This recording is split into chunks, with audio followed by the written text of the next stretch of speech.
दौर चल रहा है। इन सब के बीच में बहादुरगढ़ से टिकट कटने पर पूर्व विधायक नरेश कौशिक मंच पर बोलते बोलते भावुक हो गए और उन्होंने अपने छोटे भाई दिनेश कौशिक को मंच से बुरा भला तक कह डाला। दिनेश कौशिक नरेश कौशिक के छोटे भाई हैं और भारतीय जनता पार्टी ने इस बार दिनेश कौशिक को बहादुरगढ़ विधानसभा सीट से टिकट दे दिया है।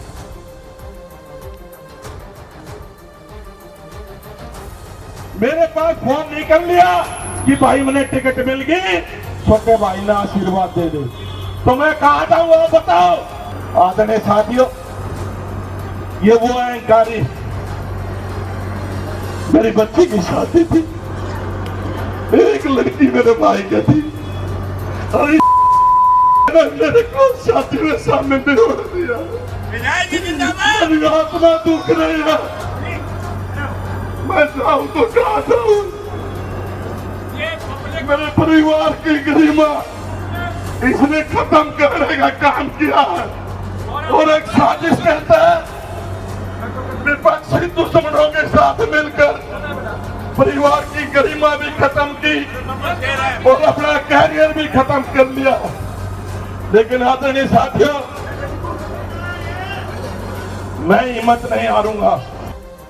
और सिर्फ इतना ही नहीं, नरेश कौशिक ने पार्टी को अल्टीमेटम तक दे दिया कि वो छोटे भाई दिनेश कौशिक का टिकट वापस ले ले, उसे बदले नहीं तो खामियाजा भुगतना पड़ सकता है।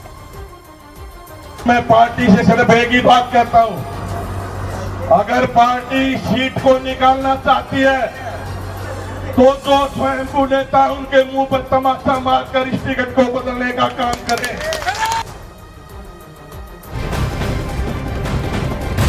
हरियाणा से एक और बड़ी खबर आपको दे दें। कुरुक्षेत्र में शाहबाद विधानसभा सीट पर पूर्व मंत्री और बीजेपी के प्रदेश महामंत्री कृष्ण बेदी का टिकट कटने से कार्यकर्ता बहुत नाराज है। शाहबाद सीट से बीजेपी की पहली लिस्ट में सुभाष कलसाना के नाम का ऐलान किया गया, जिससे भारतीय जनता पार्टी के कई कार्यकर्ताओं में काफी गुस्सा है और उन्होंने इस बाबत एक बैठक की है और करीब 200 कार्यकर्ता पार्टी से इस्तीफा देने को तैयार हो गए थे। लेकिन बाद में दिल्ली में आला कमान से बात होने पर उन्होंने 2 दिन के लिए अपने इस्तीफे को यहाँ पर मुलतवी कर लिया है। कार्यकर्ताओं में काफी रोष है, हमारे पास काफी बातें आई हैं लेकिन हम बता नहीं सकते। हमारा आज का मीटिंग का करने का मतलब यही था, सभी कार्यकर्ताओं को समझाना। बड़ी हैरानी हुई, वाकई टिकट वितरण में बीजेपी को सोचना पड़ेगा। बीजेपी हमारी पार्टी है, हमारी माँ है, लेकिन कहीं ना कहीं गड़बड़ है। इसको इजी मत ले बीजेपी, इसके लिए सिंसियर होना पड़ेगा बीजेपी के नेताओं को। कम से कम 150 से 200 के करीब इस्तीफे हमारे तीनों मंडलों के इकट्ठे हुए हैं आज। उनको हमने अभी रोक लिया है, संगठन से बात हो गया, वो कह रहे 2 दिन का समय हमें दे दीजिए।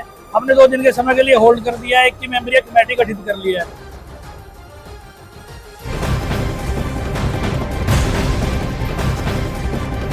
वहीं पार्टी में टिकट को लेकर चल रहे असंतोष पर हरियाणा के मुख्यमंत्री नायब सिंह सैनी ने 2 टूक जवाब दे दिया है और ये साफ तौर पर कह दिया है कि एक सीट पर एक ही टिकट दिया जा सकता है और जो नाराज है उन्हें मना लिया जाएगा। लेकिन साथ ही उन्होंने टिकट में बदलाव किए जाने की खबरों को अफवाह करार दे दिया है। यानी उन्होंने साफ कर दिया कि बीजेपी पहले से घोषित प्रत्याशियों में कोई बदलाव नहीं करने जा रही है।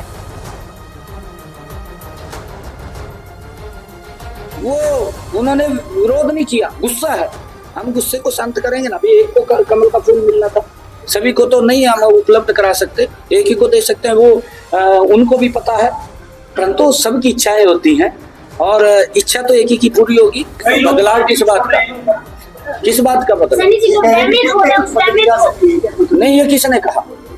नहीं, किसने कहा? कहाँ से काश लगाया? नहीं, ये इस प्रकार की गलत अफवाहें, ये फलाने बिल्कुल बंद होनी चाहिए।